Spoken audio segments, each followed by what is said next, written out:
कहते हैं ये 5 दफा जो इसके ऊपर मर्डर अटेम्प्ट हुई है ना, ये ड्रामाबाजी कर रहा है, कोई अटेम्प्ट इसके ऊपर नहीं हुई। और फिर कहते हैं कि जी अगर कोई बंदा सही हमारी तरफ से गया होता तो वो कामयाब ही वापस आता। ये दलील बनाई हुई है इन्होंने। ठीक है, ये जो अम्मा आयशा पे भौंकता है ना, ये अपनी असल। ओ इंजीनियर, तू अम्मा आयशा पे भौंक के बता रहा है तेरी नस्ल भी गंदी है, तेरा खून भी गंदा है। गैरत नहीं पुत्र सी, लेकिन दौर फितनों का है, हम कानून को हाथ में नहीं लेना चाहते। और अल्लाह की कसम है शाह जी, मैं दुआ करता हूं जी 5वां मारन आया, सब डरा मैं भैया मारन कोई नहीं गया, जिदन को मारन गया वापस उन्हें कोई नहीं जाना है। भैया मारन कोई नहीं गया, जिदन को मारन गया वापस उन्हें कोई नहीं जाना है। भैया मारन कोई नहीं गया, जिदन को मारन गया वापस उन्हें कोई नहीं जाना है। और मारना भी नहीं पुत्र है कोई भी, इसको पहले इल्मी मौत मारना है, इस चूहे को पहले रूडू बाहर कढ़ना है और इन्हू सामने बैठा के कहना भज बोल पुत्र, जिस मसले से तू कहना ना जी मैनू बड़ा अबूर है, आज बोल जरा है, कुत्ता जिया ना हो, कुत्ता जिया ना हो। आप कहेंगे नहीं मिस भाई साहब ये सख्त अल्फाज हैं, ये सख्त नहीं, सख्त नहीं मेरा बच्चा है, इसलिए पुत्र अपना अकीदा बचा के। आप देखें कैसा ये बेवकूफ है कि कैमरे के अंदर आके किस किस्म की धमकियां दे रहा है, इसे पता नहीं कि इसका मतलब क्या है, और फिर साथ ही लेपापोती करता नहीं हम सिर्फ इल्मी इख्तलाफ करेंगे। एक तरफ ये कह रहे हैं कि जी हमारी तरफ से कोई बंदा गया होता तो फिर वो कामयाबी वापस आता। और भाई ये अगर ड्रामाबाजी होती तो ये 5 केसेस में FIR कटी हुई है, कानूनन हम मामलात को लेके चले, वीडियोस रिकॉर्ड है। वो तो मैंने ये आखिरी एक वीडियो, चूंकि उसके मां बाप ने भी आके यहां क्लेम किया था कि वो बच्चा तो आपका स्टूडेंट है, सुनने गया था, आप देखो कैसे हैं यार, ये फौरन मुकर जाते हैं। तो मजबूरन मैंने इनको कहा कि इसकी तो वीडियो रिलीज करो। वैसे तो इधर 300-400 बंदे मौजूद थे, वो हमने मजबूरन वो वीडियो रिलीज की। पुरानी भी हमारे पास वीडियोस रखी हुई है सारी। अब तुम्हें मैं एक बात करूंगा, बुरी लगेगी लेकिन ये हकीकत है। तुम्हारा बड़ा जो था ना वो भी इसी तरीके से था, पूरी कौम को इन्होंने झूठ बोला हुआ है गाजी इल्मुद्दीन के बारे में। उसकी वो पूरी की पूरी जो कोर्ट की प्रोसीडिंग है ना, वो BBC ने प्रिंट कर दी हुई है, लाहौर हाई कोर्ट से आप निकलवा सकते हैं। उसने भी सेहते जुर्म से इनकार कर दिया था, जिसके ऊपर सारे गाजी इन्होंने पाले हुए हैं। उससे पूछा गया तूने छुरी खरीदी, वो कहता है नहीं मैं तो सब्जी लेने गया हुआ था। हाँ, इधर कहते हैं नबी इस्लाम उसके जनाजे में आगे थे। जब तुम्हारे बड़ों का ये हाल है कि वो सेहते जुर्म से इनकार करते हैं, आपको कहानी कराइए जी, वो मोहम्मद अली जिन्ना उनके वकील थे, उन्होंने कहा तू एक दफा इनकार कर दे तो मैं तुझे छुड़वा लूंगा। उसने तो पूरे का पूरा इनकार किया, वो पूरा पर्चा प्रिंट हुआ है भाई, ऑफिशियल डॉक्यूमेंट है। उसको तो छोड़ दें, हमारे साथ जो कुछ हुआ है इन सब ने सेहते जुर्म से इनकार किया है। यहां पर्चे और रजिस्टरों पे लिख के लाते हैं गाजी, और कोर्ट में जाके कहते हैं हम तो वहां आए नहीं थे। सारा इश्क रसूल निकल जाता है। हवालात की हवा लगती है ना जब, तो सारे का सारा इनका खुमार अपने ठिकाने पे आ जाता है। तो ये कहता है जी इसने खामखा जो है ना वो एक बहाना किया हुआ है। तो अब इसका जवाब मैं इसको क्या दूं, सिवाय इसके कि तुम्हारे बापा जानी पे भी जब 1995 में मर्डर अटेम्प्ट हुई थी तो 5-6 बंदे साथ उसके शहीद हो गए थे। तो तुम्हारे पापा जानी ने भी सारा फ्रॉड करके 6 बंदे अपने साथ मरवाए थे। तो इस तरीके से यानी ये बात करने का कोई तुक नहीं बनता था, ये एक बिलो द बेल्ट करने वाली बात थी। और पूरी कोशिश कर रहे हैं कि किसी तरीके से कोई और बंदा मेरे ऊपर चढ़ाए। तो हालांकि मैंने हमेशा इनके साथ प्यार मोहब्बत के साथ डील किया है, आपको पता है, जब भी नाम लिया है बड़े एहतराम के साथ लिया। और जिस तरह मैं बाकी उलमा को आड़े हाथों लेता हूं, इनके साथ मैंने हमेशा सॉफ्ट रवैया रखा।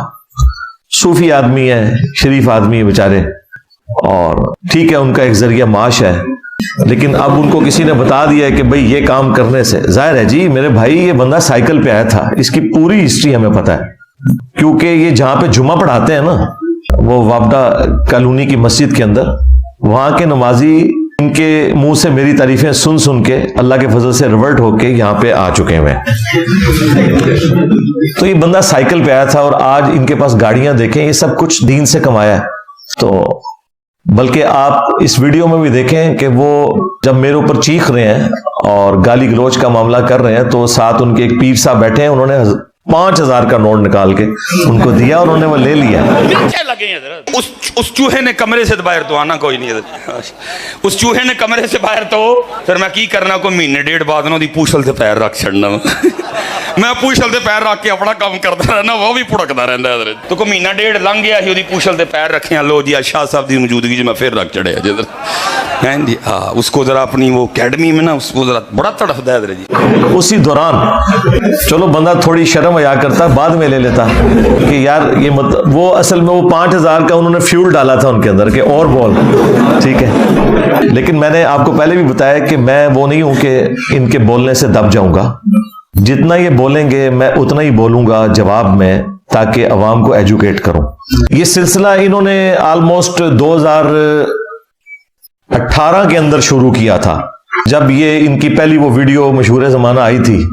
ये क्या हुआ, हाँ, तेरी किताबें, तेरा कैमरा, तेरे ही लोग, ठीक है।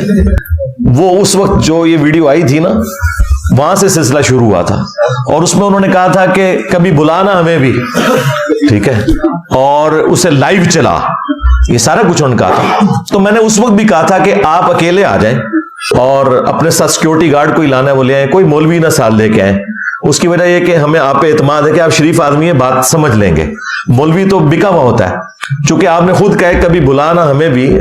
और इस वीडियो में भी नहीं में वो कह रहे हैं कि मैं बार बार इसे कह रहा हूं, हालांकि मैं आपको रियल टाइम बताऊं, इनके करीबी नमाजी जो हमारे पास रिवर्ट होके आ चुके हैं, जो वक्तन फक्तन इनकी मुट्ठी भी गर्म करते रहते हैं, उनके थ्रू मैंने पर्सनल पिछले 1 साल में कई मैसेजेस भिजवाए हैं और फिर फीडबैक लिया। उन्होंने आके मुझे बताया कि जी हम मिसबाई साहब से मिले हैं और उन्होंने कहा कि अली भाई आपको बुला रहे हैं। वो कहते हैं नहीं मैंने नहीं जाना उधर।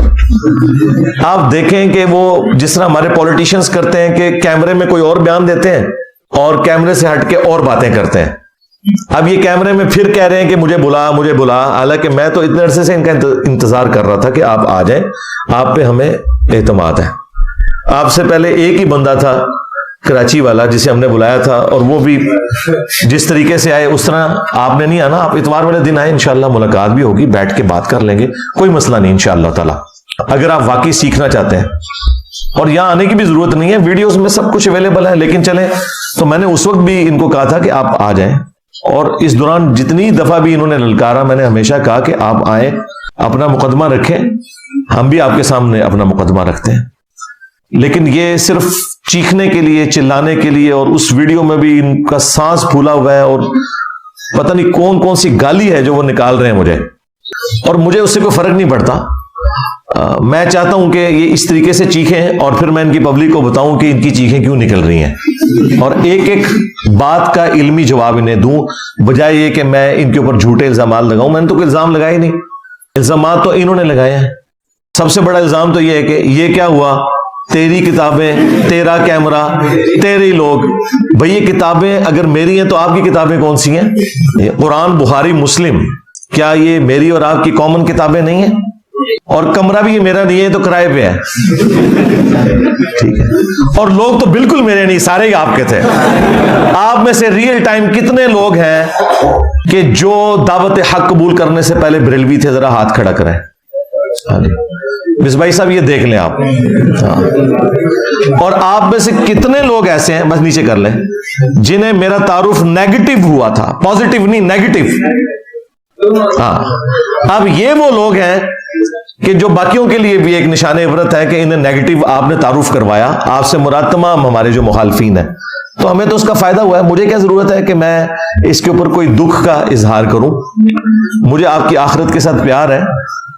तो ये कैमरा जरूर हमारा है, बाकी ये कमरा भी किराए का है, किताबें भी हमारी कॉमन हैं, लोग तो वैसे ही आपके थे जो अल्लाह के फजल से यहां आए हैं, और यहां आकर वो मुझसे नहीं जुड़े बल्कि उस शख्स से जुड़े हैं जिसकी कब्र मदीने में है, सल्लल्लाहु अलैहि वसल्लम।